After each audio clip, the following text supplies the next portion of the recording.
Welcome back, GED scholars, to another social studies exam video. And if you're like, wait, a social studies exam? This looks like a RLA. It talks about central idea, details, drawing conclusions. We already learned that for the reasoning through language arts exam. Yes, folks, you did. If you've watched the other videos that talk about the reasoning through language arts exam, we did talk about finding the main idea and the details or the evidence that supports that main idea and how to draw conclusions. Well, the skill is the same when it comes to the social studies exam. But with the social studies exam, your passages are going to be social studies content, and you might actually get a map or an image that you need to figure out, well, what is the central idea? What is this image or this map sharing with me? And how can I draw conclusions from it?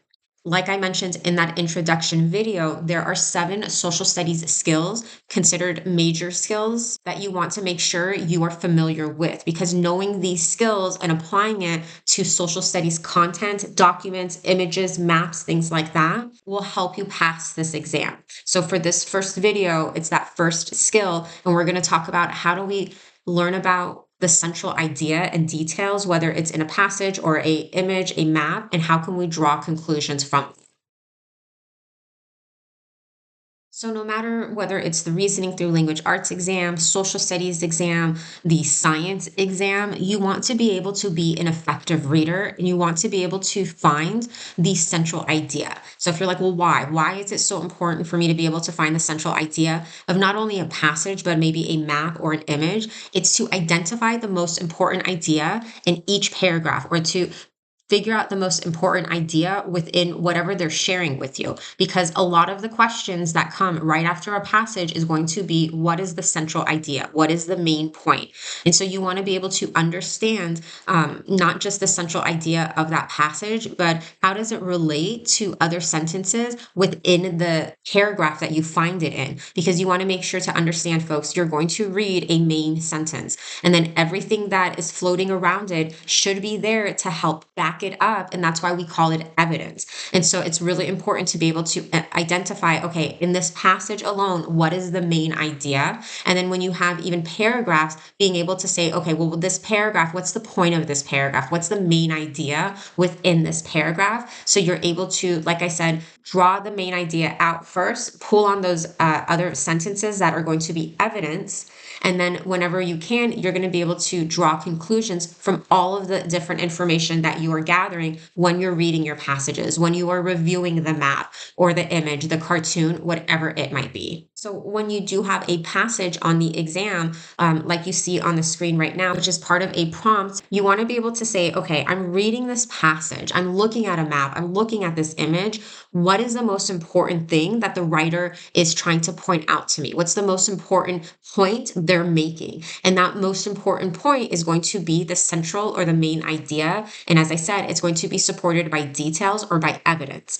And that supporting details, whether they're facts or examples, descriptions, all of the little pieces of information are going to help explain that main idea and be the evidence that you need to say, okay, well, the author is saying this, and this is how they're backing up that point that they're making.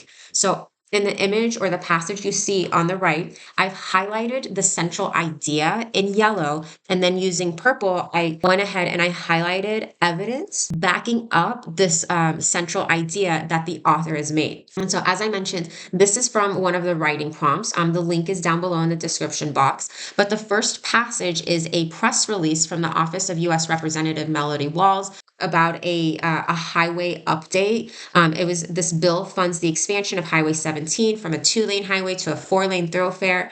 And then right here, I highlighted in yellow, is going to be the central idea. It is the most important thing the writer wants us, the reader, to walk away with, which is it will positively affect the town of Oak Falls. So this press release is all about how this highway expansion is going to positively affect the town of Oak Falls. So that wording right there, we know that the author is for this expansion, which makes sense because this is the U.S. representative. This is the announcement she's making.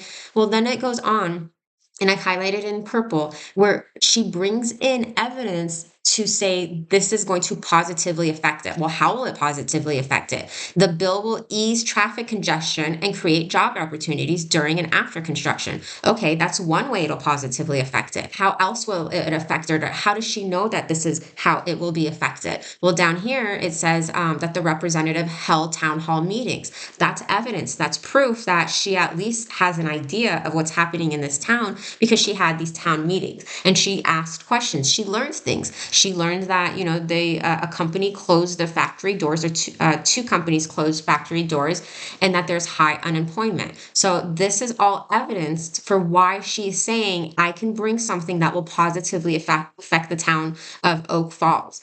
And it goes on where she, talks about like this factories that closed their doors, it's not helping the town, but I can make it better for you guys. And she shares a lot more evidence. But once again, we want to make sure to identify that central idea. So then when you start looking for evidence, you know where your eyes should be going. Because the moment you read something that affects the central or main idea, you know that it's some type of evidence.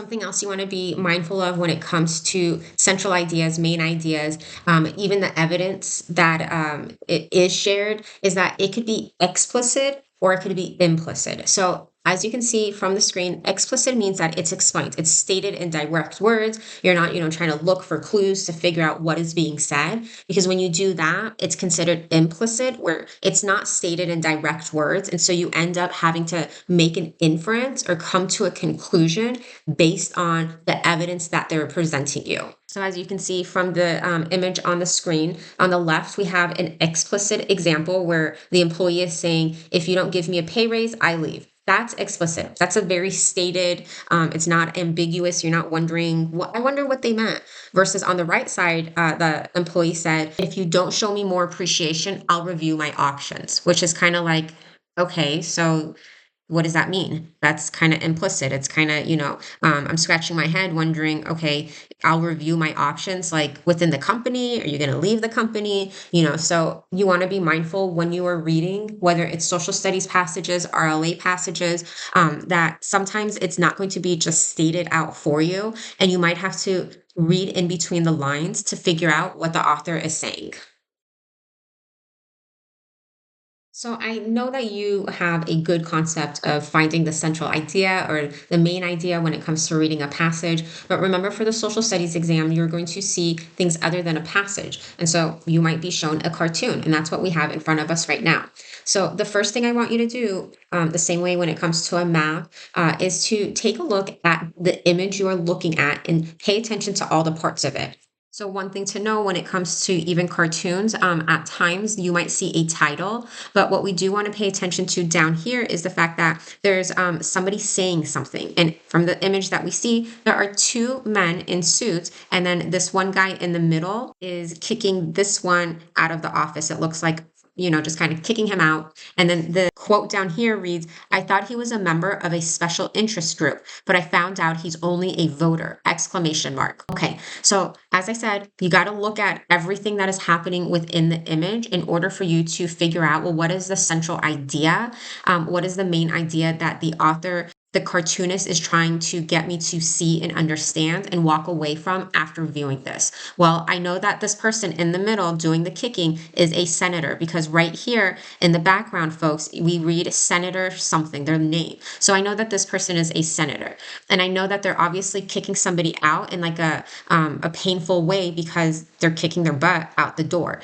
And it says right here, I thought he was a member of a special interest group, but I found out he's only a voter. So the senator obviously does not like voters and is more interested in, special interest group. Okay, so what do we walk away from after viewing this? We view that a senator doesn't really care much about voters, and based on what they're saying, they really like special interest group. Okay, that kind of gives me an idea of what the main idea or the central idea of this image is. So the question reads, with which of the following opinions would a cartoonist be most likely to agree with? So A reads, people shouldn't have to stand around waiting to see their elected representatives.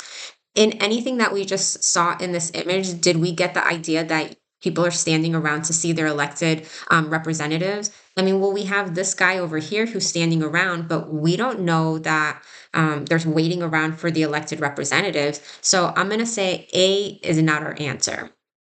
B reads, senators should pay attention to special interest groups as well as to voters.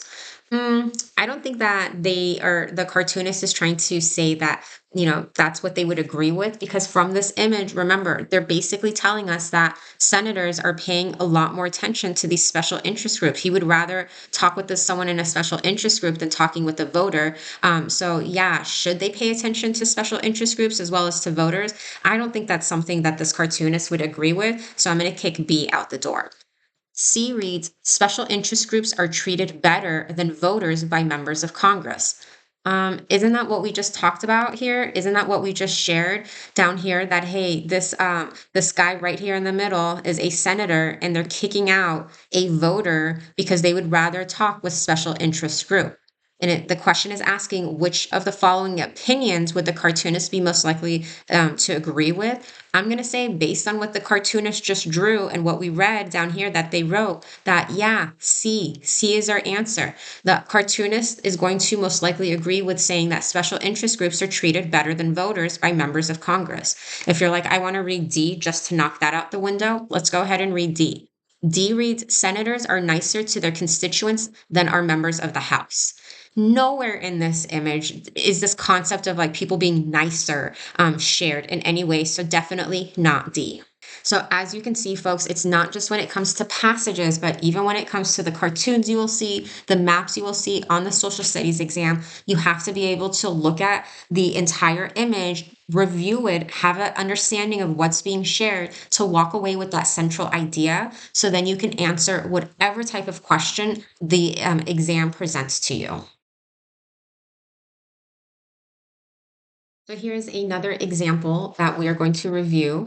This one is going to look at a map. And once again, folks, even when it comes to maps, I want you to pay attention to everything about the map first before you jump into the question.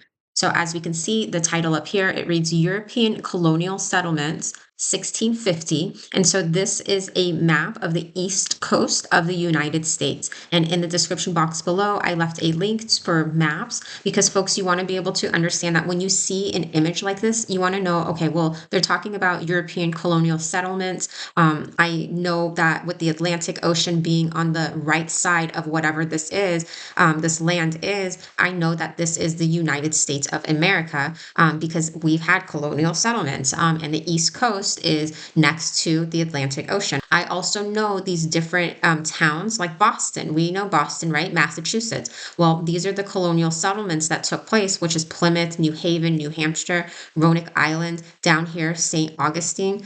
So make sure you are paying attention to all of this. Jamestown being the more famous one. I should have circled that first. So once again, you want to make sure you know different maps and you understand the shape of different countries. And because the map is in black and white, I just went ahead and highlighted in yellow what the French owned, and notice that it's up here at the top because this is the top of the US-Canada border. And then for what the English owned as far as colonies or settlements, I went ahead and I highlighted in blue so we can see that. So once again, you want to make sure you pay attention to all of the map, the image, whatever it is you're looking at before you jump into the question. And so this question that we see on the right reads, which of the following conclusions is supported by the map? Okay, let's look at A. By 1650, Spain had conquered most of North America. Okay, so the continent that the United States is in is North America. That's true. But this option here is saying that Spain had conquered most of North America. This map is only giving us the East Coast. So how can we say from this map of only the East Coast that Spain conquered most of North America? Folks, the rest of the United States is over here going west. This is Florida right here. That's Florida. So if I tell you that's Florida and you're like, oh, I know exactly where this map is now, you know that there's a lot else going here. This is the South. If the map was larger and shared more, you would see the rest of the United States.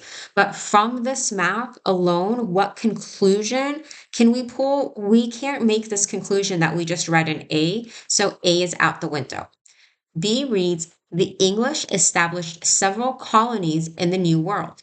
Okay, well, I highlighted what the English had as far as settlements or colonies in blue. And from what we see, we can say that, yeah, they did establish several colonies in the New World. Absolutely. That's a conclusion we can come to. But let's go ahead and read C and D just to be sure. B will be on the back burner.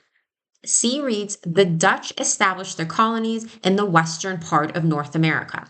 Once again, the map that we are viewing right now is just the east coast of North America, of the United States.